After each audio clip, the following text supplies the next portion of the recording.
Down to business.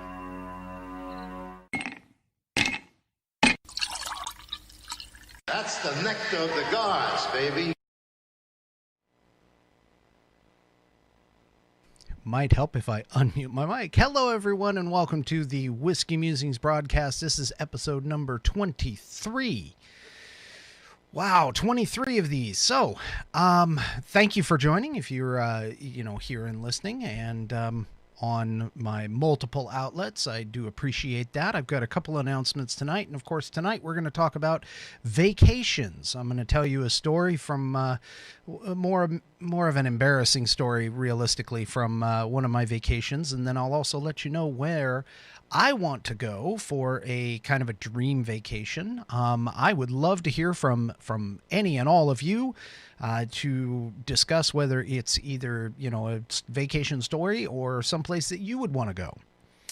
But before I get into that, I have a couple of things that I need to say. So the first thing, obviously, is I have a special shout out to a couple that has been pretty much with me from the start. They are celebrating their wedding anniversary.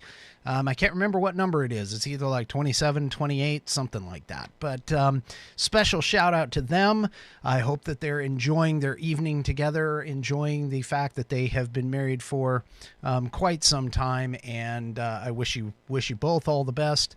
And hopefully you'll have many more ahead of you. That's the second announcement, and this one's a little more important to me, but the second announcement is that I have opened up the Whiskey Musings logo store, logo gear. So if you would like to support the show, you can do so by going to, I believe it's https,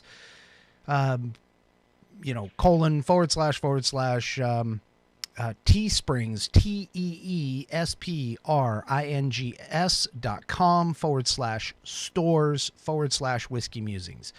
I've got the link in the show notes for both the YouTube as well as the Facebook setup. The link is there, and if you go there, you purchase the gear, you get some pretty cool stuff. I've got some hoodies, I've got t-shirts, mugs, stickers, the standard fare with my Whiskey Musings logo, and then of course my phrase that I usually use, which is when I drink, I think. So go to the store, support the program, and get a cool shirt or hoodie or something out of it. So anyway, that's my second announcement. So yes.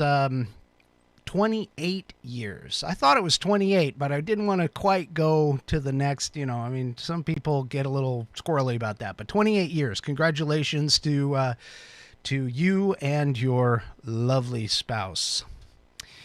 All right. So, we've obviously been kind of trapped in some cases where we haven't been able to go places. And so I kind of thought that tonight we would maybe take a little bit of a break from the mundane, and also kind of talk to you a little bit about vacations, and maybe we have some vacation stories out there. I know I have one in particular. It's a little embarrassing that I'm going to relay to you in just a second, but we have, places that we want to go. We have, what's your dream vacation? And while you're thinking about that, what are some of the things that you've experienced in the past on a vacation, whether it's embarrassing or not, just, even good experiences, bad experiences, whatever you want. Think about that. And then when I open up the phone lines a little bit later, feel free to call in and let me know about it. Because obviously I'm very interested to hear in some of these, some of your vacation experiences. That being said, I'm going to go ahead and bring up another screen here. So in this particular case, I want to let you know that this kind of ties into the anniversary as well, but I went to, my wife and I went to Hawaii. Sorry, let me pronounce that correctly. Hawaii. And we went to the island of Kauai. And so I'm going to have some pictures of Hawaii that I grabbed from the internet, flashing behind me here, while I explain to you this wonderful story. So we went to the island. We were lucky enough. We got a timeshare. We got a little condo, that kind of thing. It was really kind of fun for us to go there. And of course, you know, my wife is she loves the tropics. She loves the warm weather. And you know, I was pretty cool. It was one of the states that's a little difficult to get to. So, you know, I felt like I had a lot of fun had a lot of chance to go to Hawaii. And as you can see, I am a haole. And for those of you that aren't aware, that's what the Hawaiians call a white person. So I am extremely haole. So upon getting there, we decided we wanted to spend our first day just kind of getting used to the island and the heat and the tropics and that kind of thing. And so my wife and I decided to go and lay out on the beach. And when we went to do that, you know, she brought sunscreen, sun tanning oil, that kind of stuff. And, you know, me being the macho man that I was back then, I decided, okay, I'm going to use a little sun tan oil because I want to get a little color on this body. And, the type of sun tan oil that was there was a spray bottle. Now, for those of you that don't know, the spray bottles are designed to take the liquid tanning oil and put it on your skin, but you need to actually go one step further. You can't just spray it on. You've got to actually like rub it in. Well, I didn't rub it in. I sprayed it on, and it was really, really kind of funny because of the fact that, you know, I didn't notice. I thought because I felt the wetness on my skin, I was like, hey, you know what? This is pretty much good. It's covered. It's covering everything. I think I'm going to be fine.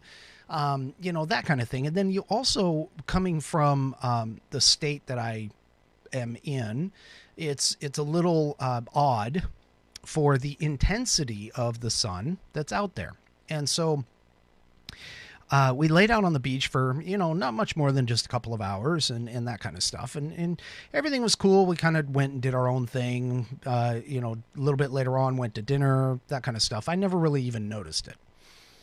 Well, the next day we were scheduled to go off the Nepali coast, which is actually this image right here, is of the canyon that is very, very well known.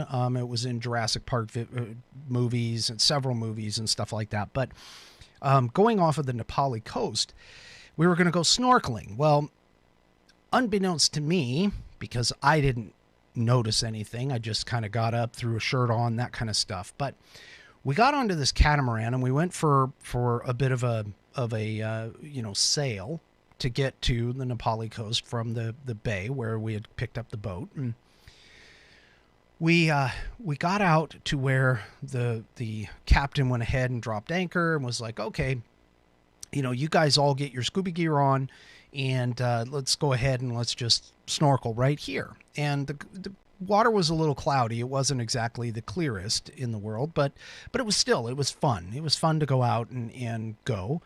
I took off my shirt, and lo and behold, I had splotches literally on my chest. It looked like some giant sea creature, like a octopus or a kraken or something like that, had gone and wrapped its suction cups around me, and you could see they were perfect. I mean, I couldn't have even gotten any better if I had put cups on my chest.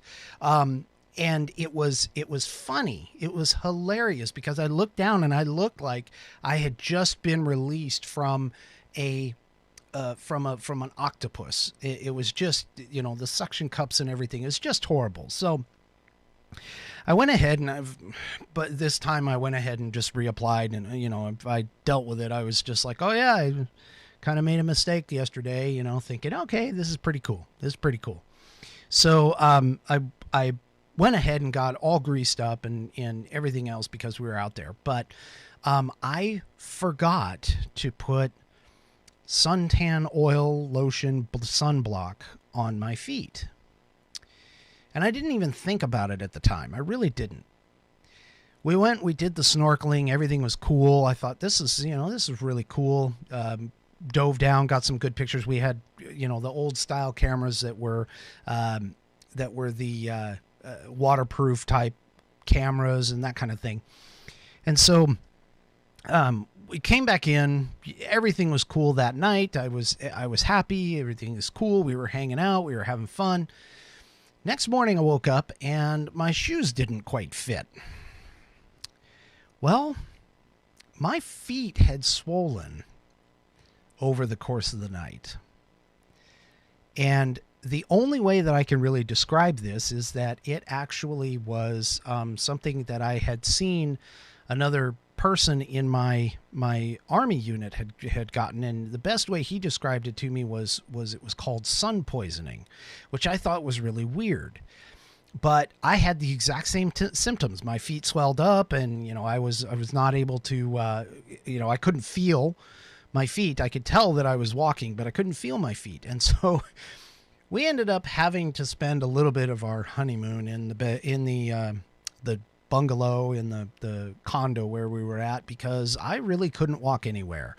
And unfortunately, my brand new bride had to go running out and find some adjustable sandals so that I could actually get my blown up feet into something so that I could actually walk.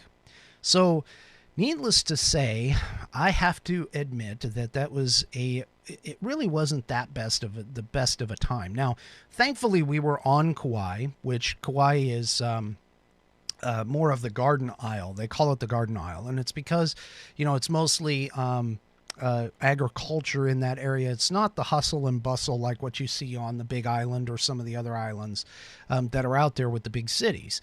So thankfully, we were in a place where we really didn't have to worry too much. I mean, this place literally would close down like around 9 p.m. at night. There wasn't a whole heck of a lot of nightlife because everybody got up the next morning, went to go farm and that kind of stuff. So it was fortunate for me in that sense that I didn't have to worry about us going and running around and trying to entertain ourselves and doing a whole bunch of touristy stuff, because that wasn't the point. The point of it was for us to be together, kind of learn a little bit more about each other. We'd just gotten married, newlyweds, that kind of thing. And so that was probably one of the most embarrassing times that I've ever been. I would love to go back. I would love to go back to Hawaii. I think just as this time, go to maybe one of the other islands and hopefully make sure that I cover myself with the appropriate amount and style of either sunscreen or sunblock, one or the other, to make sure that nothing like that particular experience ever happens again. So that's my Hawaii story. Now,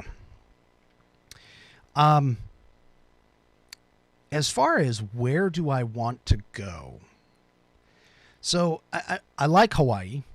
I mean, I would like to go back. I don't know if I'd ever really want to like live there per se, but I would go back for a visit. But there's one place in this world that I think would be really, really cool to go see. And keep in mind, I do travel for my work. So I've been to Korea, I've been to China, into Shanghai, and both of those, I will have to admit, they were not like what you would think you would experience in Asian cultures, because of the fact that I was in places where there had been a lot of technology and a lot of Western influence. For those that don't know, Shanghai is the industrial, or not the industrial, it's the international city for China. They do a lot of movies and that kind of stuff. So it's very modernized. And so even though I went over there, it was still, there was a lot of like modern buildings, a lot of traffic, that kind of stuff. You didn't see like what you would potentially consider, the rickshaws and some of the other stuff that like you see out of Hong Kong, in particular in the movies and that kind of stuff. So, but the experience was great. I mean, don't get me wrong. It was really kind of fun. I got propositioned a couple times on the way back from the site, but that's a story for another day. Anyway, going to like in Korea, I was in the high technology area. I was actually in the area where they had held the World Cup not too long ago, and so it was pretty well built up and what I would consider more westernized. They had the neon lights and the big screens and high tech and that kind of stuff. So it wasn't like your thought would be for the typical Asian place with the food markets and that kind of stuff. Not like what you would really want for that. But that being said, I don't really have a full-on desire to go back. I guess if I had a chance, I would go ahead and do that. But there is one place in particular that I would really, really love to go. I hope I get a chance to go and do it sometime. But that place is Ireland. I would love to go to Ireland. Now, don't get me wrong. I mean, I've been to England. And England is fairly cool. The place I didn't actually go to, like London, I was in the center of the country for my time that was there and up around Birmingham and that kind of stuff. So I was in the center of the country, a little more out there, less industrialized, more farming and that kind of stuff. But I really think I would enjoy Ireland. And more so than just the architecture, although you'll see the pictures that go scrolling behind me here, you will see some of this beautiful architecture and the old world and everything that goes along with it. But I honestly think, for me, it's more the people in particular, and especially the Irish brogue, the accent, or at least to us it's an accent, and being able to be there and experience that. I've liked Irish stew as an example for some of the food. I'm not quite sure I want to try haggis, but I'll give it a try. I'm pretty much open to any of that. As one of my earlier episodes, I discussed food and how it would be interesting for me to experience new foods. I'm certainly open to it. But realistically, it's the Emerald Isle. It's the color. It's the music. I like the bagpipes, which is, maybe a little scary. I think Amazing Grace on the bagpipes is just absolutely phenomenal. So, that, just the songs, the music, the culture, the kilts. Oh, I would kill for a kilt. I would love to have a kilt, and believe it or not, I would actually wear one too if I could afford to get one. I would. But it's just the history, the culture, the people. It just, I honestly, I don't know what else to really say about it. I would just love to go and view castles like the one that's on the screen behind me, to see those old world castles and to see the old places, the old ways, and just experience that culture. Would just be amazing to me. Just be absolutely amazing to me. So that's my dream vacation. And maybe eventually I'll get a chance to go and do that. I'm kind of hoping that I'll get an opportunity to go and do that and go see it and experience it. Even going to like Scotland would be cool, but I think Ireland just, for some reason, just seems to call to me. I don't know why. I honestly don't know why. But that's my dream vacation. That's where I would want to go. And it's kind of weird because, Ireland, obviously being up in the north, it's very cold, which I'm kind of a cold guy. So I like the cold. I actually enjoy it. But going to tropical places is fun. A lot of people go to like Mexico and Bora Bora and, Cabo San Lucas, and then they go off to Puerto Rico and, Jamaica and those kinds of places. A lot of people love to go to those places, go to the tropics. I'm not exactly all that thrilled about going to the tropics. I mean, I'll go, but I'm not thrilled about it per se.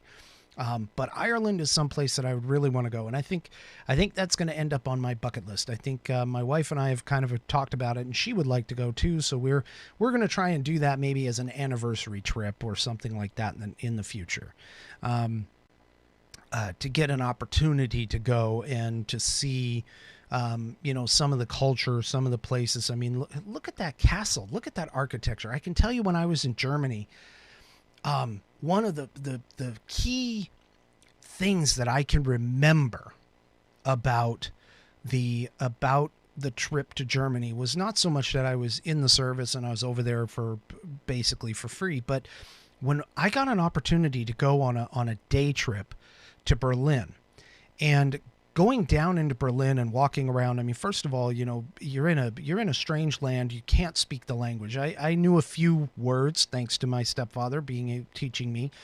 Granted, about half of them were kind of not fit for public ears per se, but still, the point being is that going to Germany was an interesting thing for me.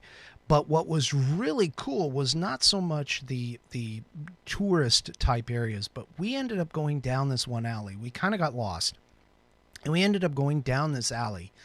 And at the end of the alley, it opened up into this large cobblestone courtyard. And at the one end of the courtyard was essentially a Gothic type cathedral.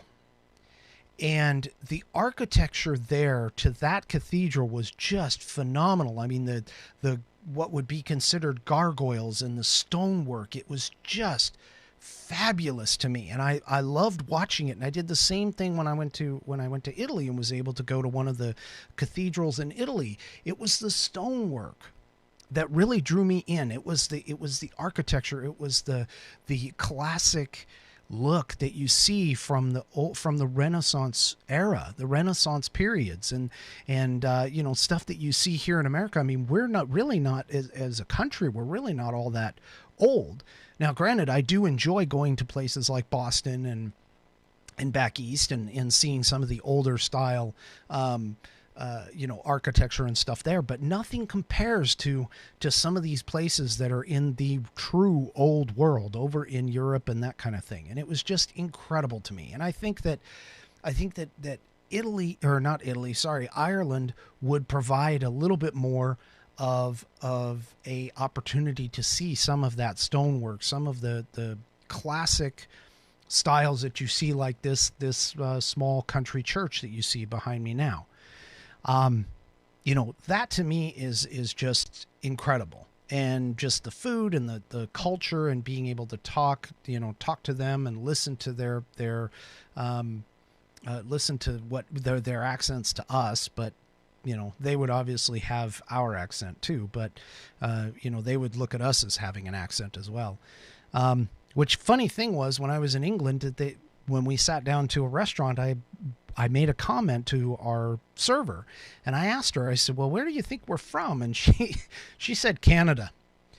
I didn't know what to take with that, but that was interesting. She was just like, yeah, we think I would have picked you from Canada, not from the US. Don't know why. But anyway, so that pretty much kind of sets that up. So let me go ahead and get the phone line up here. So if you have a story to tell, a choice, a place that you want to go, someplace that you've been, maybe you can tell me a little bit about some of your vacations. I encourage you, call in 360-309-0997. And, I've got 3 lines open, so don't be afraid to pick up that phone call and give us a holler. I'd like to hear about some of your vacations, good, bad, that type of thing. I'll tell you another story while we're waiting for somebody to take up my offer and call in. But I will tell you one more story. We went on a family vacation here. This is probably about 5, 6 years ago, something like that. And we went on a family vacation to San Francisco.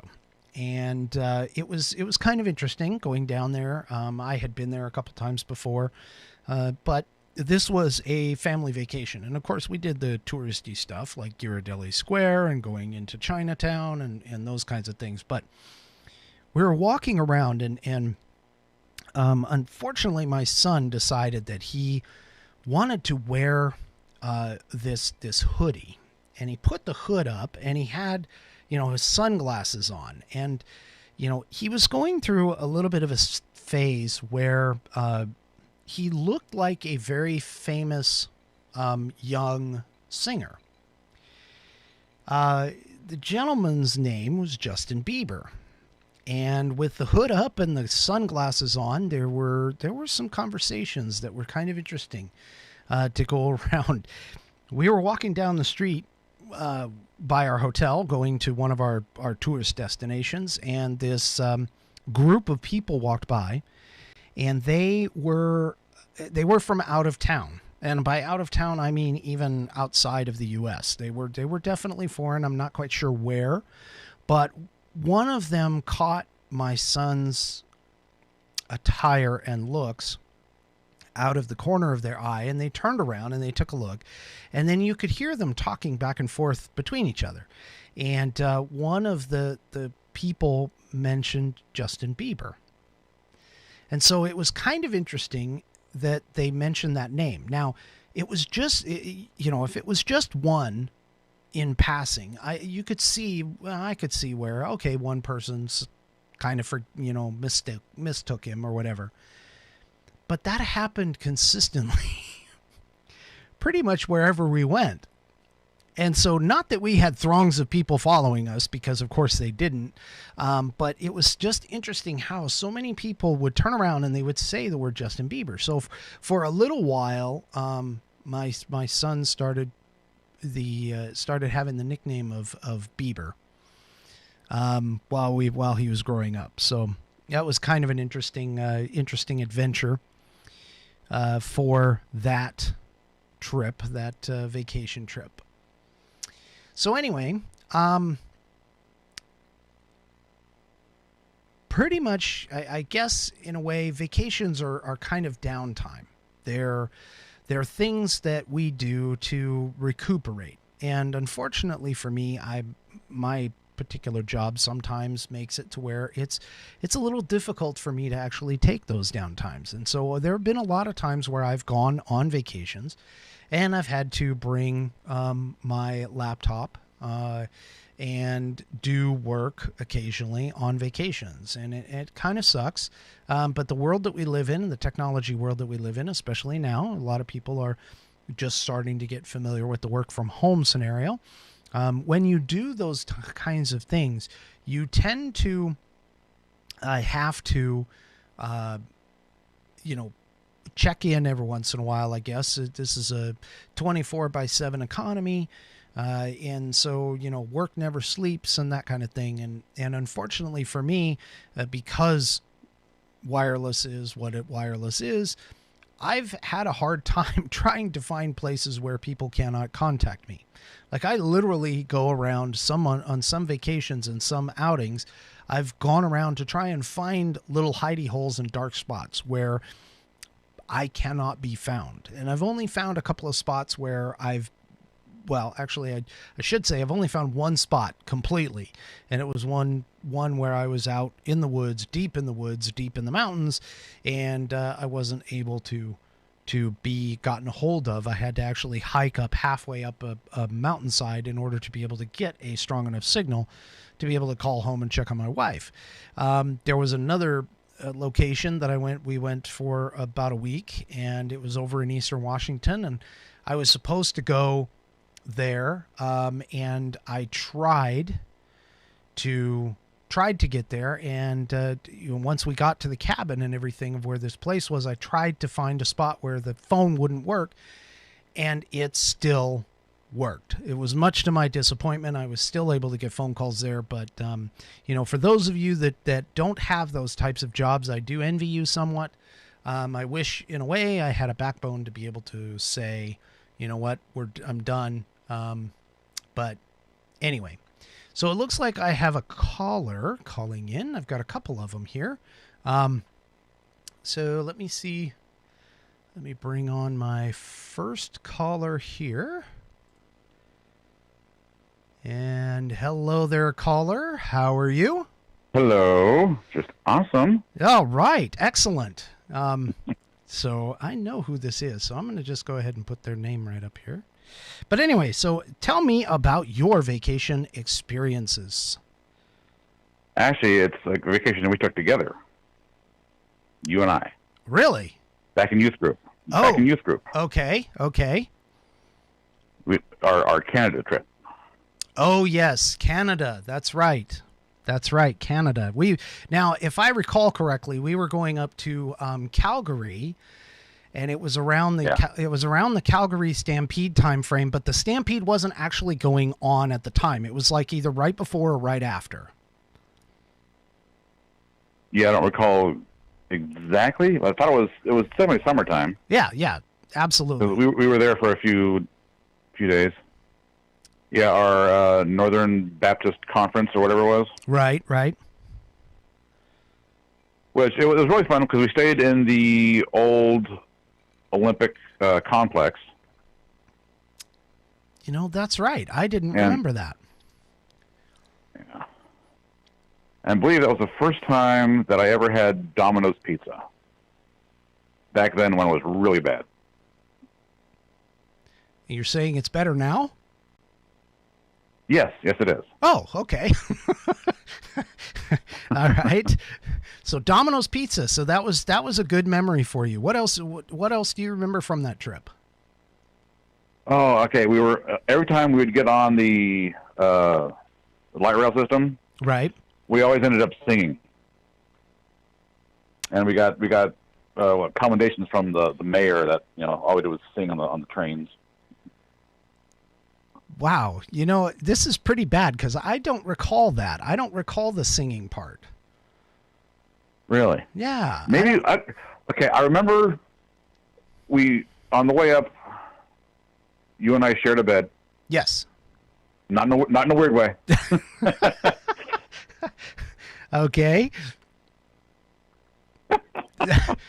Wow. No, I don't remember exactly who we hung out together with.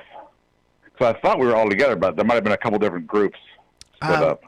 I think there was, if I remember correctly, there was a couple of different groups. I do remember going and seeing, I don't know if you remember in, what was it?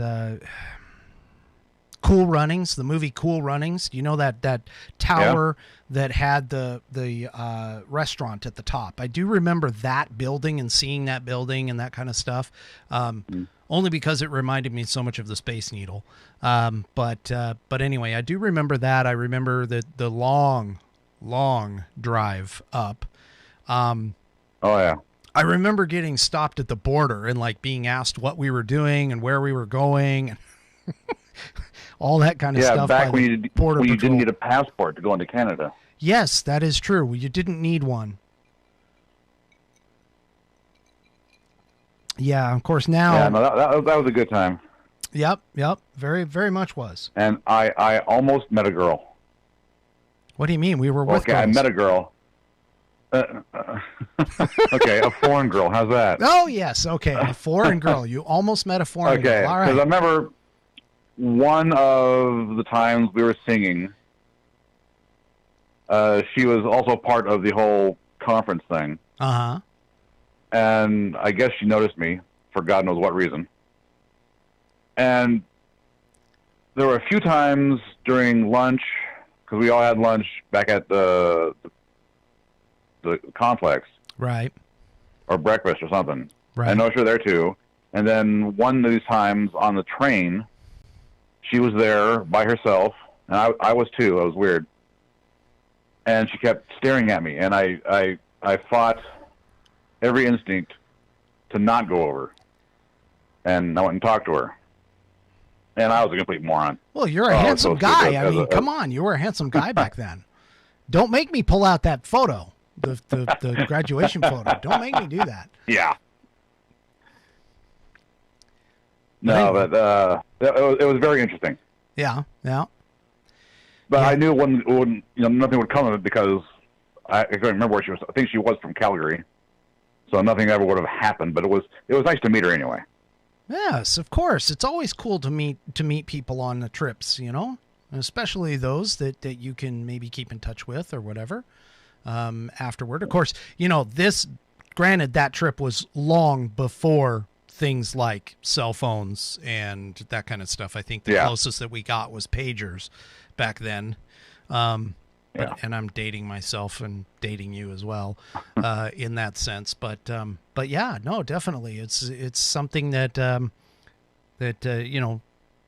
yeah, technology has brought us a long way. Nowadays, the kids run around and they pass off Snapchats. In fact, my daughter and her friend were driving with my wife somewhere, and these guys came up and they thought she was cute or whatever, and they were like, "Hey, do you got your snaps?" or whatever it is they call them. And so they tried to do the near field communications where you get the two phones close enough together that you can actually communicate between the two of them. And unfortunately, they couldn't get close enough. Thankfully, from my side. But anyway. Just sorry, protective dad. But anyway, so yeah, I mean, back then you literally had to like exchange numbers on writing it down and that kind of stuff. Well, why didn't you do that? Yeah. I don't know. I was an idiot because I knew it wouldn't work out. Sometimes you just gotta go and jump in with both feet. Yeah, I know. There were a couple girls back in 7th grade. Yeah. This is way off topic. Oh, yes, very much so. But then again, I expect you to take me off topic. Back in 7th grade. Uh-huh. What was it? I can't remember the name of the school. Anyway, there were two girls that were just basically hanging all over me in shop class. Right. Doing leather work and iron work, all that kind of stuff. Are you and sure they you were want to? both really into me. Yeah. Are you sure you want to tell this story, considering that your wife is listening? And it's our anniversary. Yes, that too. Oh, she likes to hear my old stories. Oh, okay.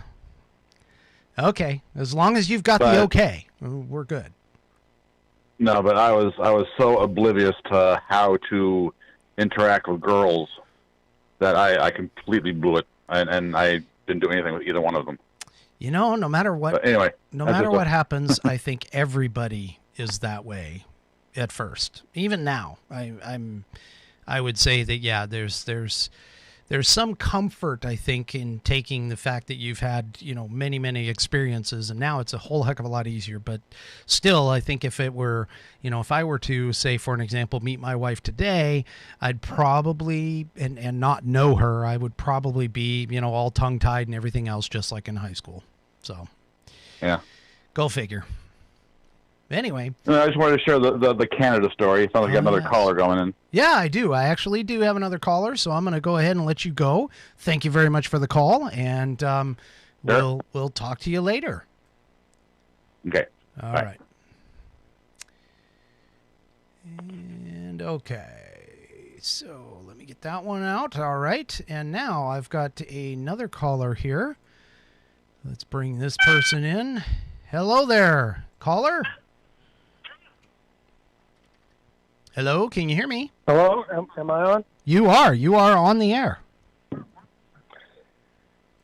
Is this WKRP? Where am I calling it? WKRP in Cincinnati. No, not quite. This is the Whiskey Musings broadcast, though. Oh, Whiskey Musings. Yep, the Whiskey Musings broadcast. That's correct. I'm watching it live. There you go. Finally, you got my name up there. Yeah, well, there is a little bit of a delay between the live and the actual, But anyway, so what's going on? You've got something on here. I think you mentioned. Well, yeah. I see you got your four friends calling you in. This is like the reminiscing hour with Rick Steiner. He's got his besties calling in to tell stories about sharing beds in hotel rooms across the country. Yep. But yes, I don't really believe that your son looks like Justin Bieber. I am pretty sure that he is paying you to tell this story, and they probably said that's not Justin Bieber. They probably said something like that kid's got a fever because he's all bundled up in his sweatpants and Oh, sweat jacket. okay. All right. Well, so first of all, you're right. I don't have any actual proof to basically say one way or the other that this actually happened other than my own family, which, of course, in a court of law wouldn't count. So we'll just go ahead and throw that out there. But that being said, I can tell you he does not look like Justin Bieber today. I guarantee you that he does not look like Justin Bieber today. But back then, he could have passed off. In fact, he dressed like Bieber once for Halloween. So he was able to pass himself off. But beyond that, you're right. I mean, I don't have any other corroborating evidence, if that's what you're looking for. I'm sure either you or he has a picture on file somewhere. But I digress. I'm here to call about vacation stories. All right. But before I do, I liked your segment on Ireland because, for the record, I believe somewhere in my archives I do have a picture of a Mr. Rick Steiner dressed as a leprechaun. Oh, goodness. Pull that out. You know, I do have one. I have that, probably the same one. And I believe it was posted on Facebook at one point. So, yeah, I do have that. That's correct. Well, there you go. That goes with your style. Yes, I have lots of vacation stories. One, if my sons and daughter ever listen to this, they will enjoy this. We were going to Germany, Mm-hmm. and we rented a car, and stood in line at the car counter, and got up there to the gentleman. He said, "Well, we have your car, but it's a diesel." And I said, "Well, that's not a problem." And he made sure to point out that you have to use diesel, don't use unleaded gas. And I said, yes. So we drive through Bavaria, and we have a wonderful time driving around, and we were going to go down to Austria across the border and stay at this nice hostel. And we had a GPS, so we thought we were pretty confident driving around. Well, we followed the GPS and got off on the side road, and the road kept getting smaller and smaller and smaller. Mm-hmm. And pretty soon on the side of the road there was a bench. And I think one of my children said, "Dad, I think we're on a walking path."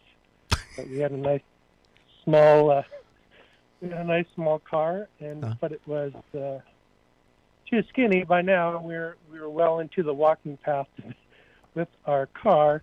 Mm-hmm. We couldn't turn around, so we ended up, luckily, didn't meet anybody on this nice Austrian walking path, and came into town, into the hostel, and we checked in, and the nice lady at the front desk said, "How was your drive in?" I said, "Oh, we took this nice drive into town," and kind of described where we came in, and she was looking at us very strangely, as Mm-hmm.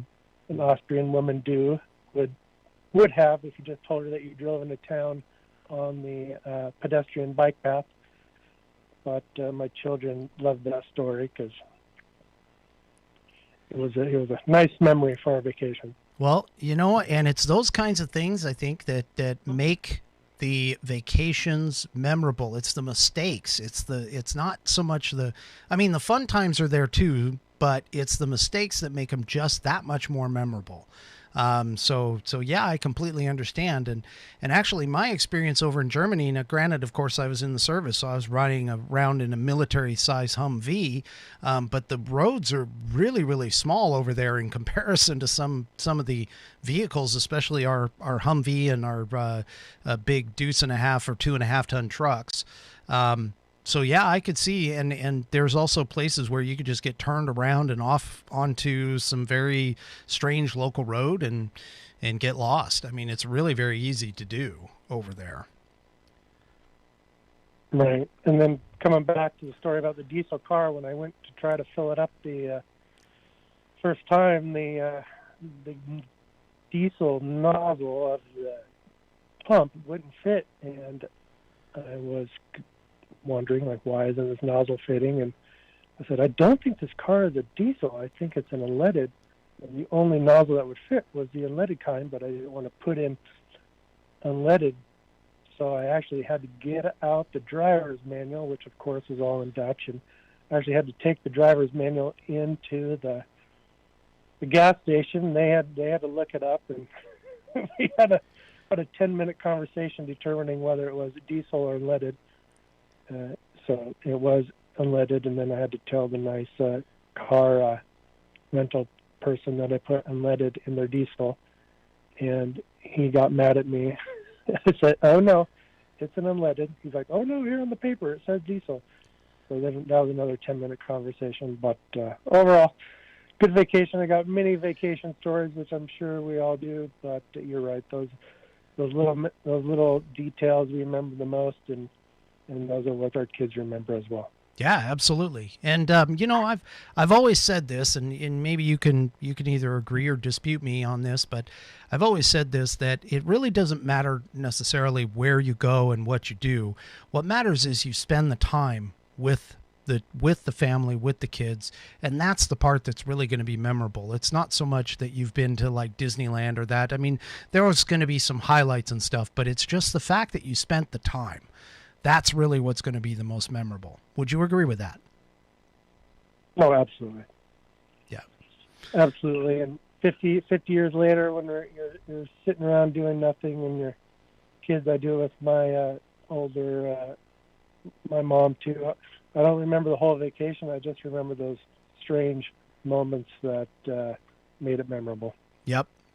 It's definitely the ones that you go off the beaten path and go away from everything. That's the really cool ones. I agree with you there. All right. Well, sir, thank you for the night. Yeah. And I've enjoyed listening. Thank you. All right. Thank you. You have a great evening. All right. So yeah, I think that everybody has stories that they have of, mishaps and things like that in vacations and those kinds of things. I mean, it's, I think I read somewhere or someplace there was some study that basically said that people remember the negative better than they do the positive, especially over time. And so, unfortunately, those things may look like negative when they start occurring, and they might turn out to be something that you're completely irritated at or about during that time.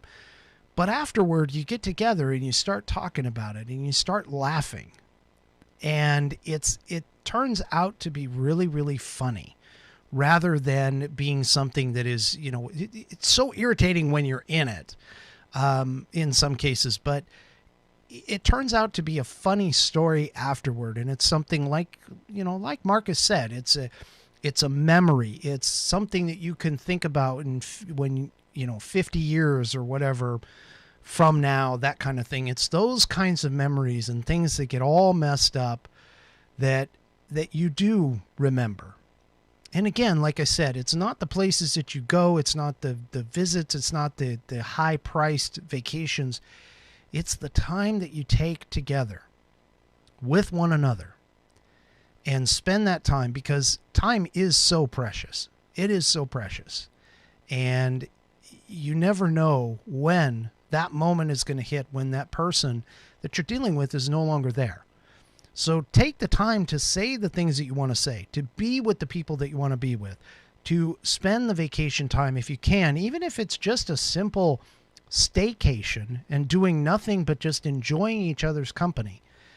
I think those are the things that really are going to make your life, as well as the other person's life, enriched. And with that, that's my final Whiskey Musings thought. I appreciate you guys coming out and spending some time with me. I appreciate my callers, appreciate all the people watching on my different outlets.